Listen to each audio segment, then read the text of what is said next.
صلی اللہ علیہ وسلم پر اللہم صلی وسلم وبارک علیہ۔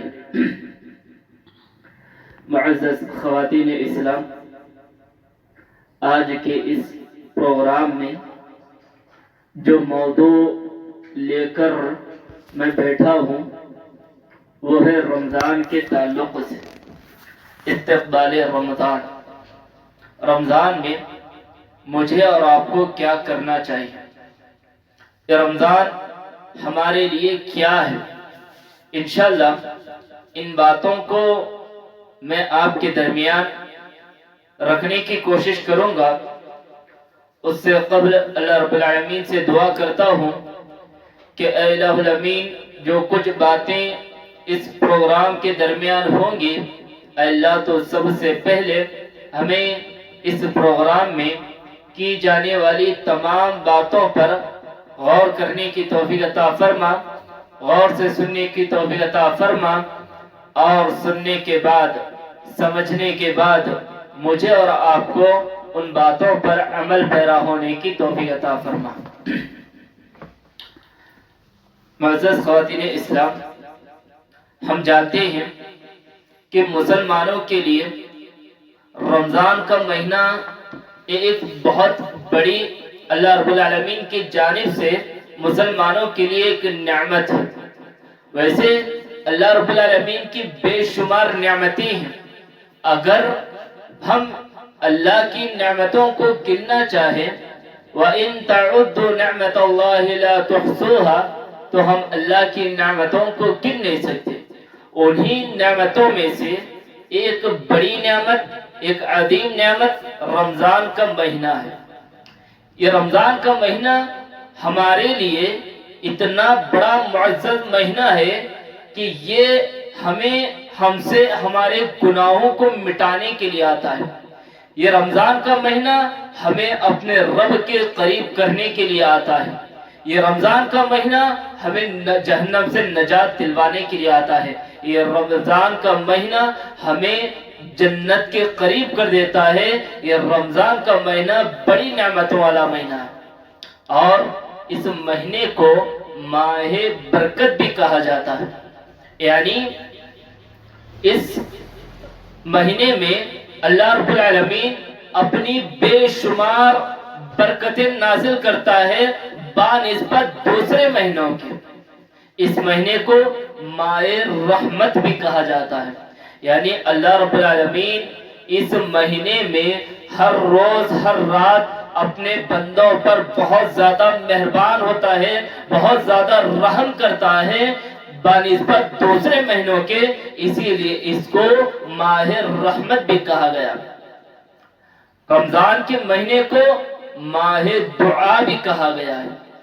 اللہ رب العالمین اس مہینے میں اپنے بندوں کی دعاؤں کو بہت زیادہ سنتا ہے بنسبت دوسرے مہینوں کے، اور اس مہینے کو ماہ صبر بھی کہا گیا۔ انسان اس مہینے میں بہت زیادہ صبر کرتا ہے، گناہ کرنے سے رک جاتا ہے، گناہوں کی طرف مائل ہونے سے رک جاتا ہے، کھانے سے رک جاتا ہے، پینے سے رک جاتا ہے، بہت ساری چیزوں پر انسان صبر کرنے لگتا ہے، اس لیے اس مہینے کو ماہ صبر بھی کہا گیا ہے۔ غور کریں میری ماں بہنوں، یقیناً یہ رمضان کا مہینہ ہمارے لیے ایک بڑی نعمت ہے۔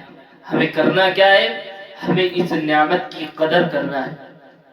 یہ جو رمضان کا مہینہ ہمارے لیے جس انداز میں نعمت بن کر آ رہا ہے، ہمیں چاہیے کہ ہم بھی اسی طرح اس کا فائدہ اٹھائے۔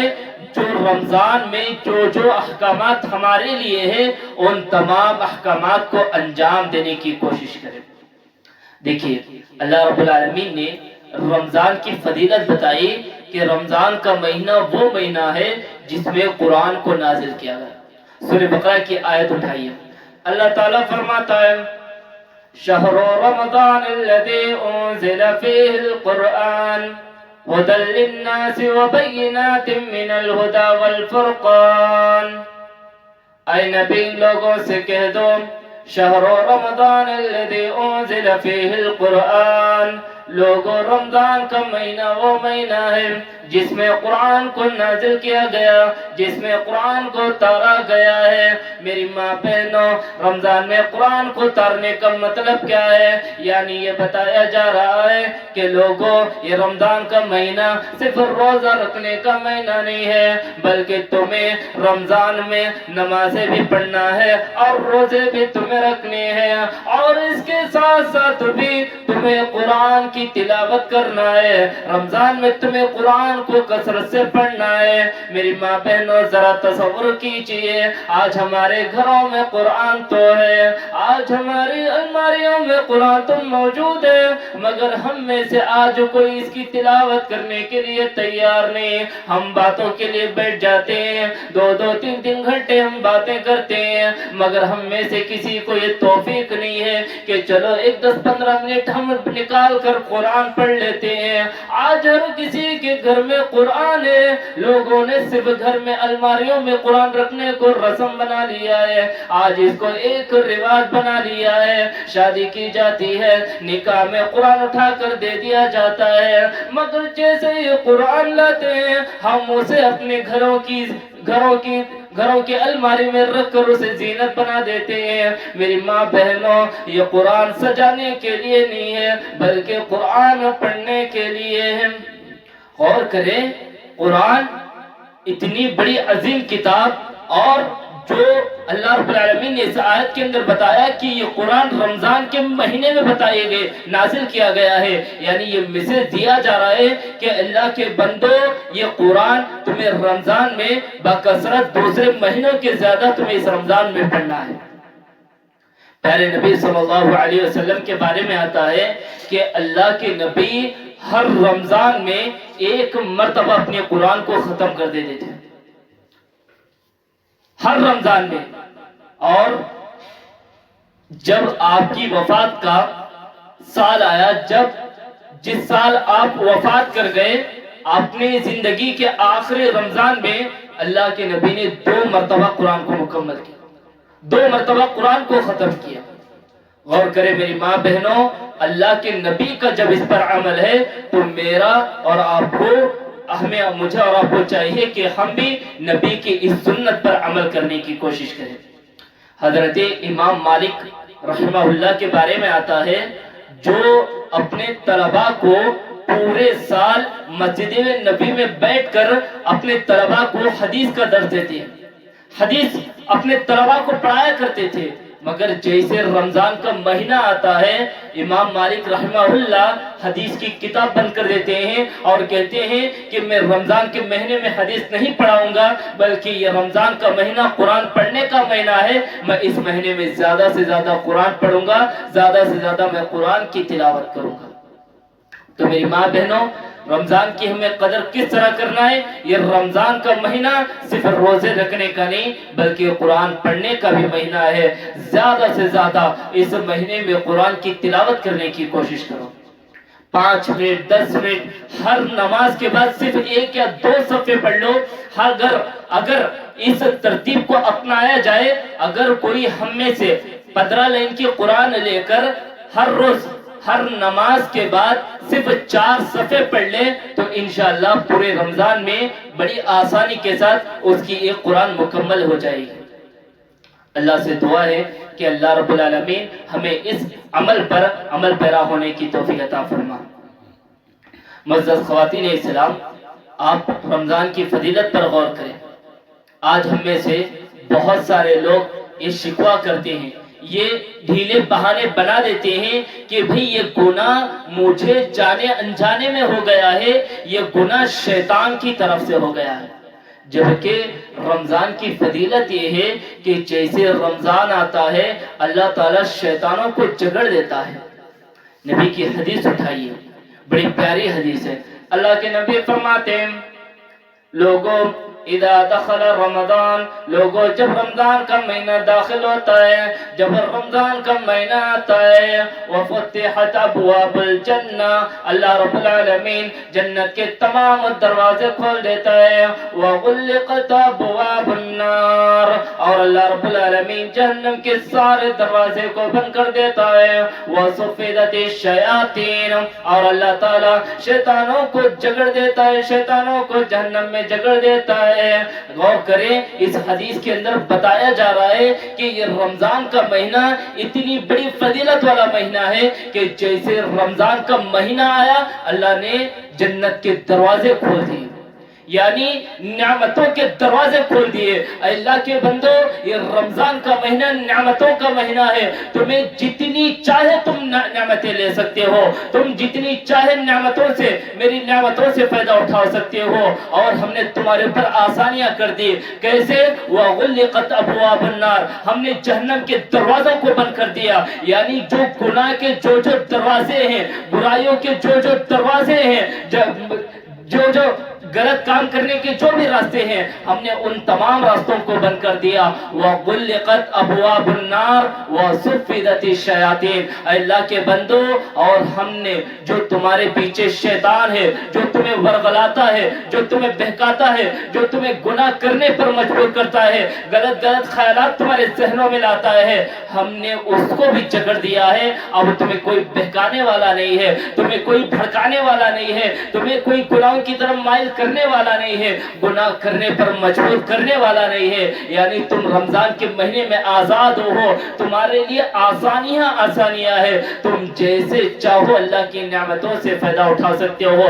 ہم نے نیکیوں کرنے میں بھی آسانی کر دی، اور جو گناہ تم سے ہوا کرتے تھے مجبوری میں، ہم نے وہ پیچھے جو شیطان تمہیں بھڑکانے والا ہے، ہم نے اس کو بھی جکڑ دیا ہے۔ میری ماں بہنوں، یاد رکھو، اتنی ساری نعمتیں ملنے کے باوجود بھی، اتنی ساری آسانیاں ہونے کے باوجود بھی، اگر ہم سے گناہ ہوتا ہے، جو گناہ ہم عام دنوں میں کرتے ہیں، اگر وہی گناہ رمضان کے مہینے میں بھی ہمیں کرنے لگ جائے، تو یاد رکھو میری ماں بہنوں، ہم سے بڑا شیطان کوئی نہیں ہے، ہم سے بڑا شیطان کوئی نہیں ہے۔ اللہ کے نبی نے واضح انداز میں بتا دیا ہے کہ شیطانوں کو جگڑ دیا جائے گا۔ اب رمضان میں جو لوگ گناہ کرتے تھے، مثلا جھوٹ بولا کرتے تھے، زنا کیا کرتے تھے، سود کھایا کرتے تھے، یہ لوگوں کو تکلیف دیا کرتے تھے، لوگوں کی غیبتیں کیا کرتے تھے، اگر یہی گناہ رمضان کے مہینے میں بھی ہے، یہی گناہ رمضان کے مہینے میں بھی ہو رہے، تو جان لیجئے میری ماں بہنوں، ہمارا دل ایمان سے خالی ہو چکا ہے، ہمارا دل مردہ ہو چکا ہے، ہمارے دل میں ذرہ برابر بھی ایمان نہیں ہے، اور نہ ہی ہمارے دلوں کے اندر اللہ کا خوف موجود ہے، نہ ہی جنت حاصل کرنے کی طرف ہے، نہ ہی جہنم سے بچنے کا خوف ہمارے دلوں میں ہے۔ اللہ کے نبی نے فرمایا، من لم يدع قول الزور والعمل به فليس لله حاجة، لوگوں، اگر تم میں کوئی بھی شخص روزہ رکھنے کے بعد بھی اگر وہ جھوٹ بولتا ہے، گناہ کرتا ہے، غلط کام کرتا ہے، لوگوں کی غیبتیں کرتا ہے، لوگوں پر ظلم کرتا ہے، سود کھاتا ہے، یہ جو حرام چیزیں ہیں، یہ جو غلط چیزیں ہیں، اگر روزے کی حالت میں بھی ان چیزوں کو اپناتا ہے، میری ماں بہنوں، اللہ کے نبی کے آگے کے الفاظ ذرا غور کرو، صرف سن کر جانا نہیں ہے، بلکہ یہاں سے نصیحت لے کر کے جانا ہے۔ تم یہاں آ رہی ہو تو علم سیکھنے کے لیے، نہ کہ صرف ٹائم پاس کے لیے۔ نبی کی حدیث پر غور کرو، یہ کوئی عام بات نہیں ہے، یہ کوئی مذاق کی بات نہیں ہے، بلکہ نبی کی حدیث ہے، یہ نبی کا کلام ہے۔ اللہ کے نبی نے فرمایا، من لم يدع قول الزور والعمل به، لوگوں، اگر تم میں روزہ رکھنے کے بعد بھی اگر تم میں کا کوئی شخص جھوٹ بولتا ہے، روزے کی حالت میں گناہ کرتا ہے، تو یاد رکھو، فَلَيْسَ لِلَّهِ حَاجَةٌ، تو اللہ رب العالمین کو اس کے روزے کی کوئی ضرورت نہیں ہے، تمہارے بھوکا رہنے کی کوئی ضرورت نہیں ہے، تمہارے کھانے کو چھوڑنے کی کوئی ضرورت نہیں ہے، پانی کو چھوڑنے کی ضرورت نہیں ہے۔ غور کریں میری ماں بہنوں، اگر سچے دل سے ہم اس حدیث پر غور کرنے لگ جائیں تو ہمیں معلوم ہوگا آج یہی ہو رہا ہے. ہم نے رمضان کے مہینے کو صرف کھانے پینے کا مہینہ سمجھ لیا ہے. بہت سارے لوگ جو تجارت کرتے ہیں وہ لوگ سمجھتے ہیں کہ یہ تو مہینہ تجارت کا مہینہ ہے, اب مجھے بہت زیادہ مال اسٹاک کرنا پڑے گا کیونکہ رمضان میں بہت زیادہ گراہک آئیں گے اور میرا بہت زیادہ اچھا بیپار ہوگا, اچھی خرید و فروخت ہوگی. ایک دکاندار سمجھتا ہے کہ چلو بھائی نئے نئے چیزیں لا کر رکھ لیتے ہیں, رمضان میں بہت زیادہ منافع کمانا ہے, یہ رمضان کا مہینہ منافع کمانے کا مہینہ ہے. غور کریں میری ماں بہنوں, اللہ کے نبی فرما رہے ہیں یہ رمضان کا مہینہ یہ گناہوں کو چھوڑنے کا مہینہ ہے. یہ رمضان کا مہینہ اپنے دلوں کو پاک کرنے کا مہینہ ہے. یہ رمضان کا مہینہ اللہ کو راضی کرنے کا مہینہ ہے. یہ رمضان کا مہینہ نہ کہ عیش و آرام کرنے کا, مال و دولت جمع کرنے کا ہے. تصور کیجیے. اور رمضان کی فضیلت دیکھیے, رمضان کی اتنی بڑی فضیلت ہے کہ ایک روزے دار رمضان کو مہینے کو پانے والا یہ شخص ایک شہید سے بھی آگے نکل جاتا ہے. شہید جانتے ہو جو اللہ کے راستے میں شہید ہو جاتا ہے, جو شہادت کی موت کو پا لیتا ہے, اس کے لیے ڈائریکٹ جنت ہے. مگر حضرت ابو طلحہ رضی اللہ عنہ فرماتے ہیں کہ دو نوجوان اللہ کے نبی کے پاس ہیں اور وہ بیک وقت دونوں ایک ہی مرتبہ ایک ہی وقت میں ان دونوں نے اسلام قبول کیا. اس میں ایک شخص ایسا تھا جو بہت زیادہ ایکٹو تھا, بہت زیادہ نیکیاں کرنے والا تھا, اور دوسرا جو شخص تھا وہ اس سے کم تھا. چند دن کے بعد جو شخص ایکٹو تھا, جو زیادہ نیکیاں کرنے والا تھا, وہ ایک جنگ میں شہید ہو جاتا تھا, وہ شہادت کی موت کو پا لیتا ہے. اور جو دوسرا شخص تھا جو اس سے کمزور تھا, وہ 1 سال کے بعد اس کا انتقال ہو جاتا ہے. نارملی اس کی موت ہو جاتی ہے, اس کی وفات ہو جاتی ہے. ابو طلحہ اس کے بعد کہتے ہیں کہ لوگوں, میں نے خواب میں دیکھا, مجھے خواب میں دکھایا گیا کہ جو دو لوگ, جو ایک شہید ہوا اور جو دوسرا تھا 1 سال کے بعد انتقال ہوا تھا, وہ دونوں شخص جنت کے قریب ہیں, جنت کے دروازے کے قریب کھڑے ہوئے ہیں. میری ماں بہنوں ذرا تصور کرو صحابہ کو خواب میں کیا چیزیں دکھائی جا رہی ہیں, صحابہ کو خواب میں کیا بتایا جا رہا ہے. صحابہ کو اللہ رب العالمین ان کے خواب میں جنت کے دروازے دکھا رہا ہے, جنت کے مناظر اللہ رب العالمین اپنے صحابہ کو دکھا رہا ہے. کیوں؟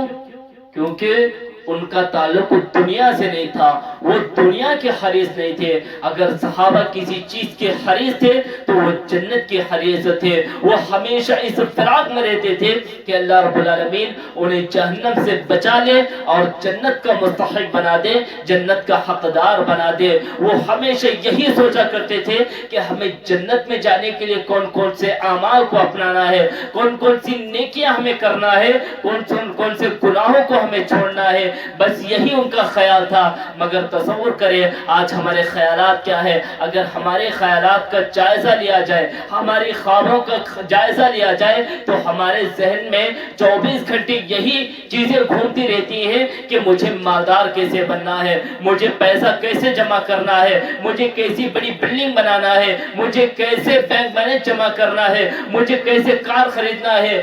ہر خواب ہمارا دنیا کے تعلق سے ہے. مگر صحابہ کو دنیا کی کوئی فکر نہیں تھی, صحابہ کبھی دنیا کی حریص میں نہیں تھے. یہی وجہ ہے کہ صحابہ اللہ کے راستے میں اپنے لاکھوں کروڑوں کی جائیداد انہوں نے اللہ کے راستے میں لٹا دی. اپنا جتنا مال تھا سب کچھ اللہ کے راستے میں لٹا دیا. دنیا کے طلبگار نہیں تھے. مگر آج ہمارا معاملہ یہ ہے, آج ہم دنیا کے حریص ہیں. ہر کوئی چاہتا ہے کہ دنیا دنیا. صحابہ کو دیکھو, اللہ رب العالمین جنت میں انہیں جنت کے دروازے دکھا رہا ہے, خواب میں جنت کے دروازے دکھا رہا ہے. حضرت ابو طلحہ کہتے ہیں کہ یہ دونوں شخص جنت کے قریب ہو گئے، مگر میں دیکھتا ہوں کہ جو بعد میں انتقال ہوا، جو زیادہ نیکیاں نہیں کرتا تھا، فرشتہ انہیں پہلے جنت میں داخل کر رہا ہے، تو جو پھر بعد میں جو شہید ہوا اس کو بعد میں جنت میں لے جایا جا رہا ہے۔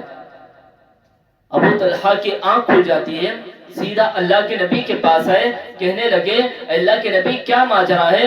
جو دو نوجوان آپ کے ہاتھ میں بیک وقت اسلام قبول کیے تھے، میں دیکھتا ہوں کہ ان میں ایک شخص شہید ہو جاتا ہے جو بہت زیادہ نیکیاں کرتا تھا، شہادت کا مقام تو بہت زیادہ ہے کہ وہ سیدھا جنت میں چلے جائے گا، مگر دوسرا شخص جو نیکیوں میں کم تھا اور وہ 1 سال کے بعد انتقال ہوا تھا۔ اللہ کے نبی میں دیکھ رہا ہوں کہ جو نارملی موت پایا ہے وہ پہلے جنت میں جا رہا ہے، اور جو شہادت کی موت مرا ہے وہ بعد میں جنت میں جا رہا ہے۔ اللہ کے نبی فرماتے ہیں ذرا یہ بتاؤ کیا اس نے اس کے علاوہ 1 سال زندگی مزید نہیں گزاری؟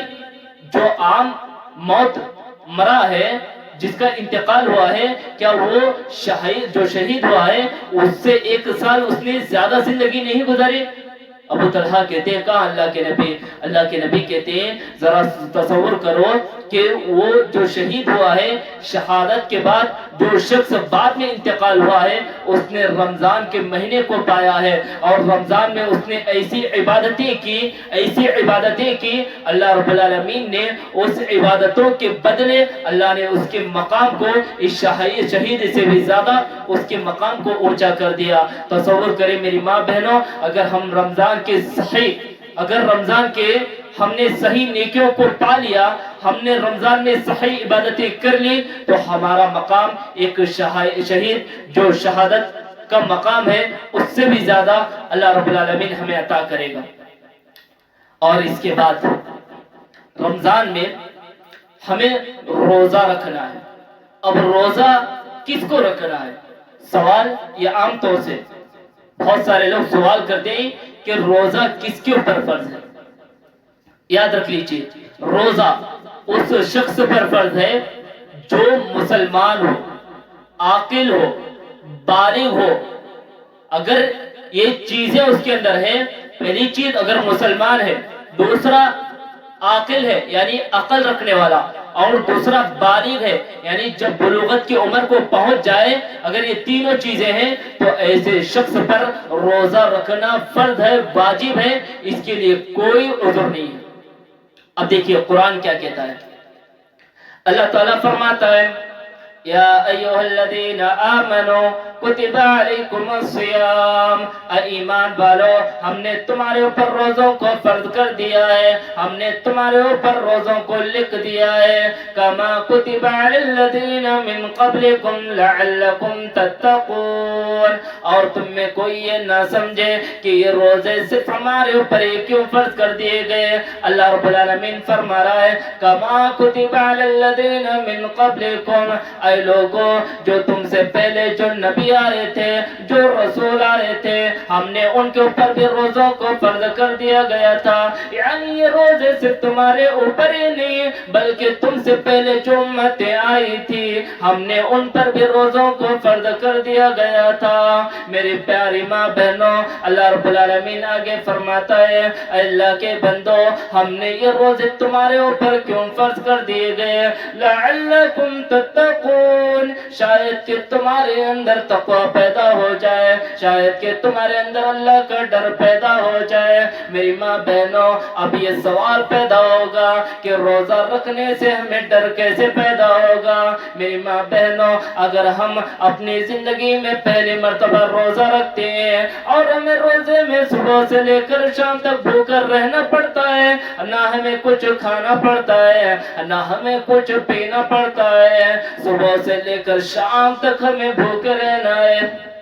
اب ذرا تصور کریں ایک ایسا شخص جس نے اپنی زندگی میں پہلی مرتبہ روزہ رکھا، دوپہر کے 2 بج گئے، اب اس کی بھوک انتہا کو پہنچ گئی، اب وہ اپنی بھوک کو برداشت نہ کر سکا، اس کے اندر اب یہ خیال پیدا ہوتا ہے ارے یہ تو میری زندگی کا پہلا روزہ ہے، یہ تو میں نے زندگی میں پہلی مرتبہ روزہ رکھا ہے، اور میں ایک دن اپنی بھوک کو برداشت نہیں کر سک رہا ہوں، میرے ایک دن کا یہ عالم ہے۔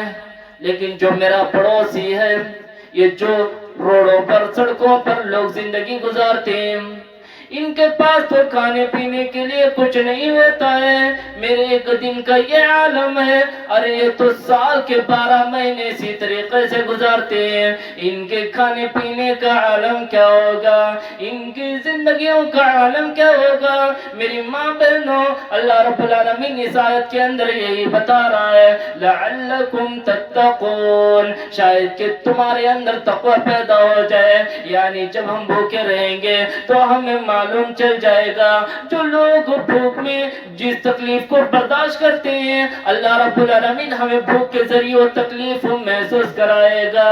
جب ہم اس تکلیف کو محسوس کریں گے تو ہمارے دلوں میں اللہ کا ڈر پیدا ہوگا، اپنے بھائیوں کے تعلق سے ہمدردی پیدا ہوگی۔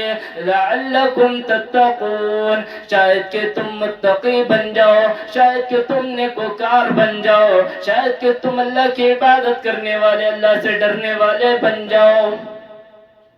اس آیت کے اندر بہت بڑی پیاری اور زبردست نصیحت اللہ نے اپنے بندوں کے لیے کی۔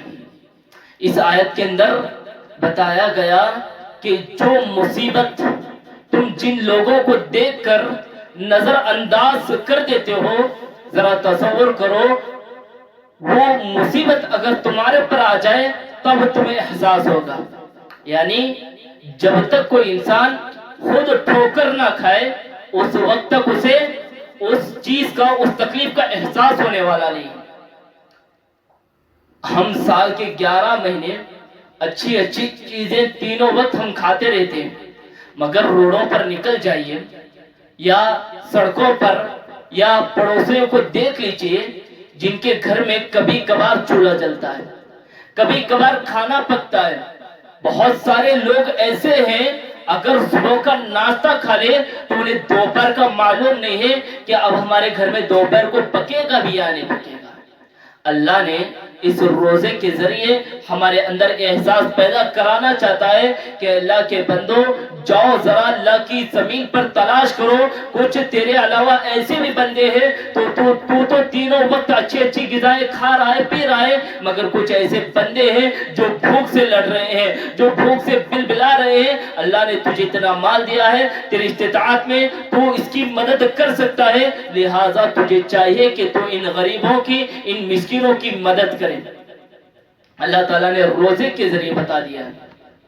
غور کرے میری ماں بہنوں، اور روزہ اس کے بعد دیکھیے روزہ ہمیں کتنے دن رکھنا ہے۔ روزہ کہتے ہیں طلوع آفتاب سے لے کر غروب آفتاب تک، یعنی صبح سے لے کر شام تک، سورج کے نکلنے کے بعد سے لے کر ڈوبنے تک کچھ نہ کھانا، کچھ نہ پینا، اس کو روزہ کہتے ہیں۔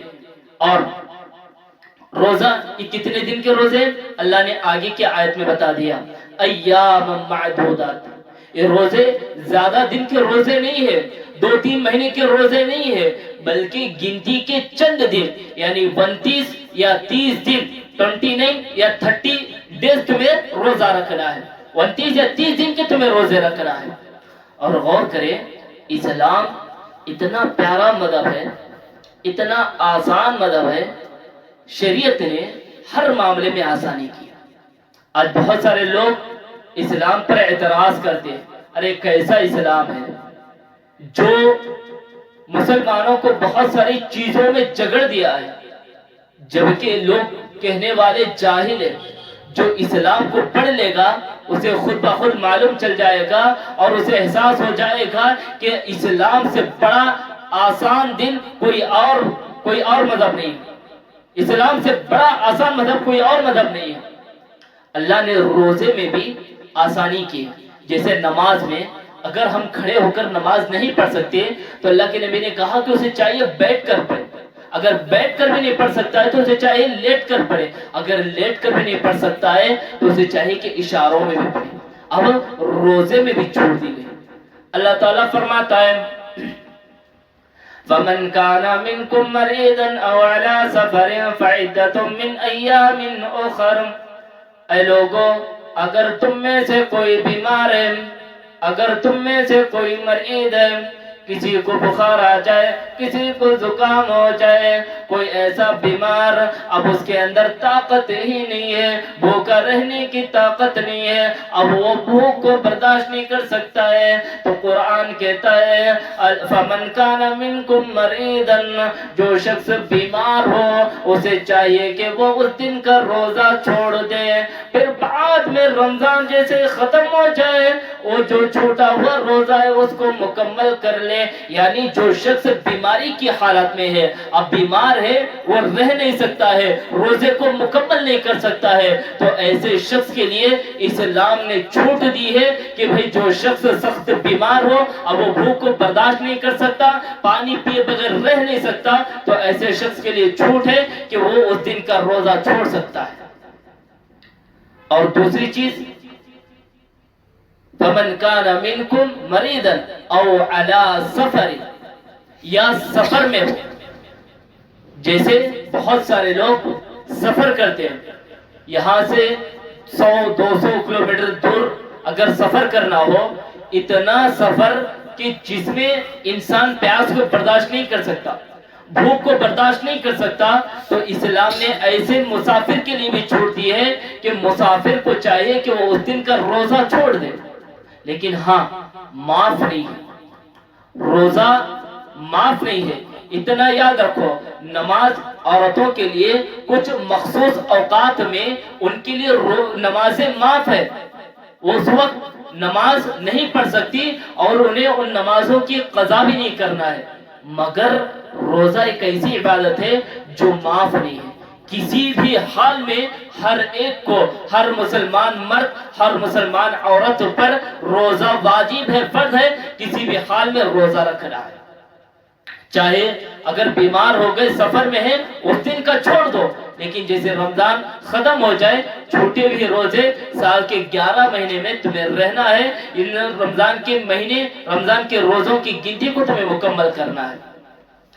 اب ایک سوال یہ پیدا ہوتا ہے کہ مریض کے تعلق سے ایک 2 قسمیں ہیں مریض کی، ایک وقتی اور ایک دائمی، یعنی ایسی بیماری جیسے بخار ہے، زخام ہے، سر درد ہے، پیٹ درد ہے، یا کئی چوٹ آ جائے، کئی مار لگ جائے، یہ ایسی وقتی بیماری جو ایک وقت کے بعد، ایک مدت کے بعد ختم ہو جانے والی ہے، بخار 1 یا 2 دن ختم ہو جائے گی، تو ایسے شخص پر روزہ واجب ہے، فرض ہے، اس کے لیے ضروری ہے کہ وہ روزہ رکھے، جس دن بیمار ہے اس دن روزہ چھوڑ دے، لیکن بعد میں روزوں کی قضا کرے۔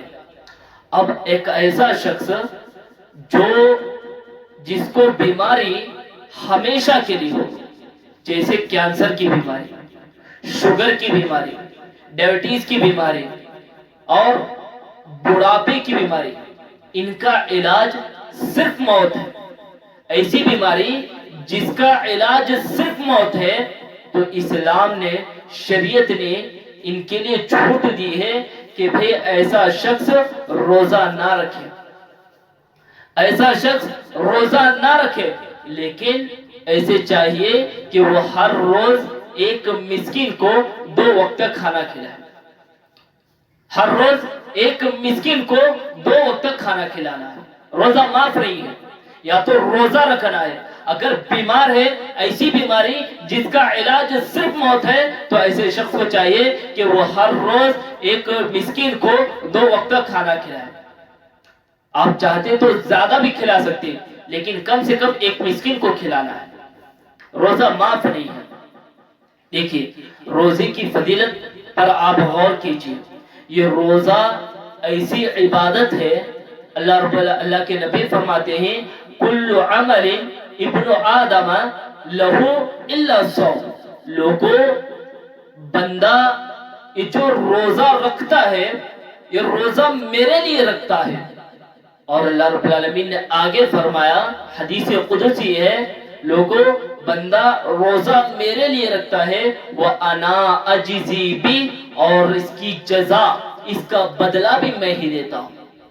اب اس کے بدلے کی قید کیا ہے؟ اللہ رب العالمین کتنا دے گا یہ اس پر ساری حدیثیں خاموش ہے، اس حدیث میں اس کا ذکر نہیں ہے، اللہ کتنا دے گا معلوم نہیں ہے۔ غور کریں، اس حدیث کی فضیلت پر اندازہ لگائیے کہ بندہ ابن آدم روزہ میرے لیے رکھتا ہے اور اس کی جزا بھی میں دیتا ہوں۔ آپ کو مثال کے طور پر سمجھانے کے لیے آپ جان لیجئے کہ آپ کسی ایسے شخص کے پاس گئے جو ایک بہت بڑا مالدار ہو، لاکھوں کروڑوں کی جائیداد اس کے پاس ہو۔ آپ اس شخص کے پاس گئے، کوئی ایسا کام کیے جس سے وہ آپ سے خوش ہو گیا، اب وہ کہے کہ تم نے بہت اچھا کام کیا ہے، میں اس کا تمہیں بہترین بدلہ دوں گا، بہترین انعام دوں گا، آپ کیا خیال کریں گے؟ آپ سوچیں گے کہ بھی یہ شخص بہت بڑا مالدار ہے، لاکھوں کروڑوں کی جائیداد اس کے پاس ہے، کم سے کم یہ مجھے انعام 1 لاکھ یا 2 لاکھ یا 10 لاکھ تو دے ہی دے گا۔ اب ذرا تصور کرو، اللہ رب العالمین جو پوری دنیا کا بادشاہ ہے، لاکھوں کروڑوں کے، اگر دنیا کے تمام انسان اپنی خواہشات کے مطابق اللہ کے پاس سے خزانہ لے لے، تب بھی اللہ رب العالمین کے خزانے میں رائی کے دانے کے برابر بھی کمی نہیں آئے گی۔ اب ذرا سوچئے، اللہ نے کہا کہ اس کا بدلہ بھی میں ہی عطا کروں گا، اس کی جزا بھی میں ہی عطا کروں گا، تو تصور کیجئے کہ اللہ تعالیٰ ہمیں کتنا نوازے گا، کتنا عطا کرے گا۔ تو بندے کو چاہیے کہ روزہ کس کے لیے رکھے؟ صرف اللہ کے لیے، صرف اللہ کے لیے۔ اگر اخلاص نہیں ہے، روزہ لوگوں کو دکھانے کے لیے کر رہے ہیں، تو معاف کیجئے میری ماں بہنوں، ایسے روزوں کو تمہارے چہروں پر مار دیا جائے گا۔ اللہ کو ایسے روزوں کی ضرورت نہیں ہے۔ اور غور کریں، جو بندہ روزہ رکھتا ہے، جو بندہ رمضان کے روزے مکمل رکھ لیتا ہے، اللہ کے نبی فرماتے ہیں من صام رمضان ایمانا واحتسابا غفر له ما تقدم من ذنبه۔ اللہ کے نبی کہتے ہیں لوگوں جو شخص رمضان کا روزہ پورے ایمان اور نیت کے ساتھ، پورے اللہ رب العالمین کی ذات پر پوری امید کے ساتھ اگر رمضان کا روزہ رکھ لے، اخلاص کے ساتھ، ایمان کے ساتھ تو روزہ رکھ لے، اللہ کے نبی فرماتے ہیں غفر له ما تقدم من ذنبی، اس کے پچھلے جتنے گناہ ہیں اللہ رب العالمین سارے گناہوں کو مٹا دیتا ہے۔ اللہ اکبر، کتنی بڑی فضیلت ہے، کتنی بڑی فضیلت ہے۔ پورے سال بھر گناہ ہم کر رہے ہیں، گناہ پہ گناہ، گناہ پہ گناہ، کوئی ایسا لمحہ نہیں ہے، کوئی ایسا وقت نہیں ہے، کوئی ایسی جگہ نہیں ہے جہاں ہم گناہ نہ کرتے ہو، جہاں ہم گناہوں کو انجام نہ دیتے ہو۔ یہ بڑی پیاری حدیث ہے، ایک بہت بڑی مسلمانوں کے لیے نعمت ہے، بہت بڑی بشارت اللہ کے نبی کی جانب سے ہے۔ اللہ کے نبی کہتے ہیں اے لوگوں، جو شخص رمضان کے مہینے پورے ایمان اور اخلاص کے ساتھ رکھ لے تو اللہ رب العالمین اس کے پچھلے جتنے گناہ ہیں اس کے گناہوں کو مٹا دیتا ہے۔ اور جانتے ہو روزے کی فضیلت کیا ہے؟ اللہ کے نبی فرماتے ہیں لوگوں، یہ روزے کی فضیلت، بندہ اگر روزہ رکھتا ہے، روزے کی حالت میں، روزے، میری ماں بہنوں ذرا غور سے سنو، روزے کی حالت میں ایک روزے دار کے منہ سے جو بدبو نکلتی ہے، عام طور سے کوئی انسان دوسرے انسان کی منہ کی بدبو کو سونگھنا گوارا نہیں کرتا، اس کے بارے میں سوچ کر انسان کراہت محسوس کرتا ہے، مگر اللہ کے نبی کی اس حدیث کو دیکھیے، اللہ کے نبی فرماتے ہیں لوگوں، جو بندہ روزے دار ہے، روزے دار کے منہ سے جو بدبو نکلنے والی ہے اس کا مقام کتنا زیادہ ہے۔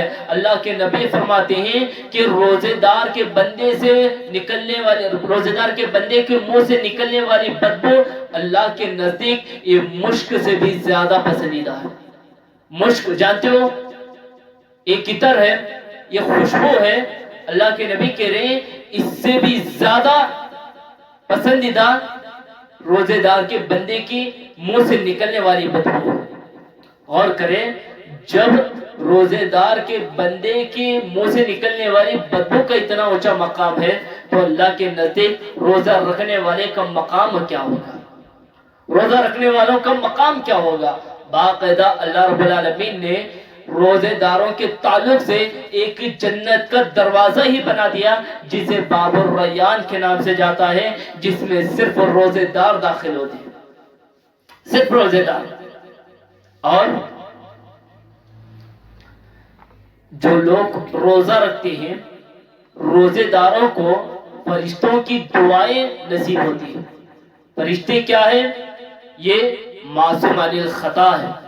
اللہ نے فرمایا لا يعصون اللہ ما امرهم ويفعلون ما يؤمرون۔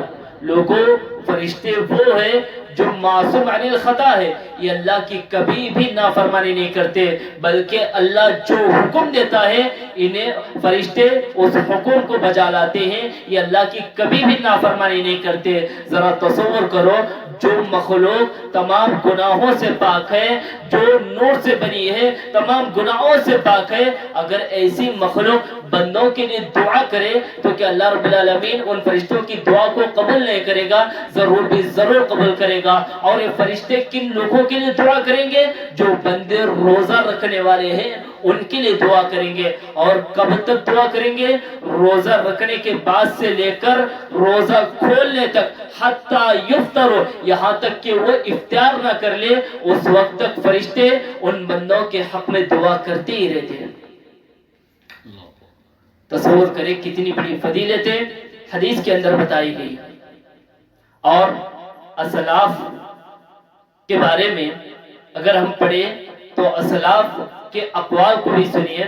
حضرت علی بن ابی طالب رضی اللہ عنہ کہتے ہیں کہ لوگوں، یہ رمضان کا مہینہ، یہ روزہ دل کو نرم کرتا ہے۔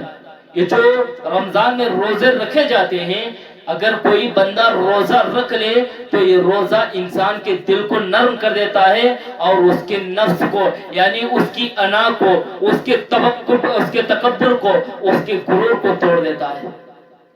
میری ماں بہنوں، آج ہم شریعت کے بہت سارے اعمال سے آج ہم دور ہیں، جس کی وجہ سے آج ہمارے دل میں بہت ساری برائیاں جنم لے چکی ہیں، بہت ساری برائیاں، بہت سارے فسادات ہمارے دل میں پیدا ہو چکے ہیں۔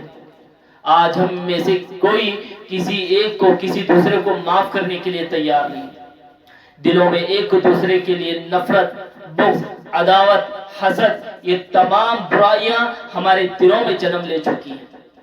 تصور کیجئے میری ماں بہنوں، اتنی ساری فضیلتیں رمضان کے تعلق سے بتائی گئی، تو مجھے اور آپ کو بس کرنا اتنا ہے کہ رمضان میں جو جو احکام ہیں، جو جو فضیلتیں ہیں، اگر ہمیں ان فضیلتوں کو اپنانا ہے تو ہمیں رمضان کا بڑھ کر استقبال کرنا ہے۔ استقبال کیسے کریں؟ کہ ہم اپنے دلوں کو صاف کریں، اپنے دلوں سے گناہوں کو مٹا دے، اپنے دلوں سے ایک دوسرے کے لیے نفرت کو ختم کر دے، ایک دوسرے کے لیے دشمنی کو ختم کر دے، ایک دوسرے کے لیے بغض، عداوت، حسد، ان تمام برائیوں کو اپنے دل سے نکال دے اور اللہ کے لیے سب کو معاف کر دے، اللہ کے لیے سب کو معاف کر دے، اپنے دل کو نرم بنائیے۔ یاد رکھو میری ماں بہنوں، جب تک ہمارے دل نرم نہیں ہوں گے، ایک دوسرے کے لیے رحم کرنے والے نہیں بنیں گے، اس وقت تک ہمیں نیکیوں کرنے میں آسانی نہیں ہوگی۔ میری ماں بہنوں، نبی کی زندگیوں کو پڑھ لو۔